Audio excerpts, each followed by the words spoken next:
Hi hello welcome to Bigg Boss season 6. ഇന്നത്തെ ദിവസം മുഴുവൻ സിബിൻ തൂക്കി എന്ന് പറയാം. സിബിൻ എക്സ്ട്രാ നമുക്കെല്ലാവർക്കും നേരത്തെ അറിയാം, ടാലൻറ്റഡ് ആണ്. പുള്ളി നല്ലൊരു മ്യൂസിക് ഡയറക്ടറാണ്. അതേ കണക്ക് നന്നായിട്ട് ഡാൻസ് കളിക്കുന്നൊരു വ്യക്തിയാണ്. അതേ കണക്ക് കൊറിയോഗ്രാഫറാണ്. പക്ഷേ ഈ ബിഗ് ബോസ് വീടിനകത്ത് വരാൻ നേരത്ത് പുള്ളി പലരും അഹങ്കാരിയായിട്ടും അങ്ങനെയൊക്കെ ഒരു രീതിയിലേക്ക് പറയുന്നുണ്ട്. പക്ഷെ സിബിന്റെ ഗെയിം ഭയങ്കര രസമുള്ള സംഭവമാണ്.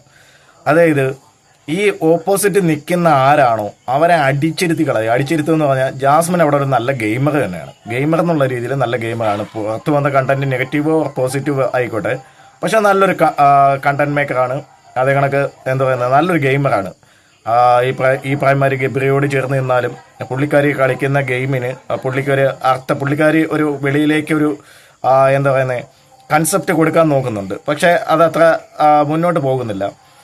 പക്ഷെ സിബിൻ ഭയങ്കര ജനങ്ങളെ അറിഞ്ഞു കളിക്കുന്ന ഒരു ഗെയിമറാണ്. ഇന്നത്തെ ദിവസം ഫുള്ള് സിബിൻ തൂക്കിയെന്ന് പറയാം. രാവിലെ മുതൽ ഈ പറയുമാതിരി ജാസ്മിൻ പലതും പറഞ്ഞ്, ഈ പറയുന്ന അഭിഷേകിനോടൊക്കെ പറഞ്ഞ് പലതും സ്ഥാപിക്കാൻ വേണ്ടി, അല്ലെങ്കിൽ പുറത്ത് സ്ഥാപിക്കാൻ വേണ്ടി, അല്ലെങ്കിൽ ജാസ്മിൻ്റെ ഫാൻസിന് കൈയടി കിട്ടാൻ വേണ്ടി പലതും ചെയ്യുന്നുണ്ടായിരുന്നു. ആ സ്ഥലത്തേക്ക് സിബിൻ വന്ന് അടിച്ച ഗോളുകൾ ഒരു രക്ഷയില്ല എന്ന് പറഞ്ഞാൽ മാരക ട്വിസ്റ്റായിരുന്നു ആ സാധനം.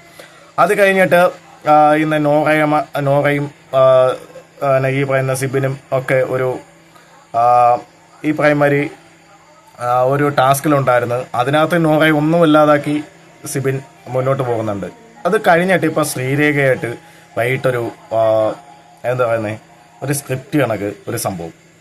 അത് ശ്രീരേഖയുടെ ഐഡിയ ആണ്. പക്ഷേ ഒരു രക്ഷയില്ലാതെ ഈ അഭിനയിക്കുമല്ല ജീവിക്കുക എന്നൊക്കെ പറയുമാതിരി സിബിൻ എന്താ പറയുന്നത് ഈ വർഷം കപ്പടിക്കാൻ സാധ്യതയുള്ളൊരു കണ്ടസ്റ്റൻ്റ് ആണ്. നിങ്ങൾക്ക് നിങ്ങളുടെ അഭിപ്രായങ്ങൾ രേഖപ്പെടുത്താം.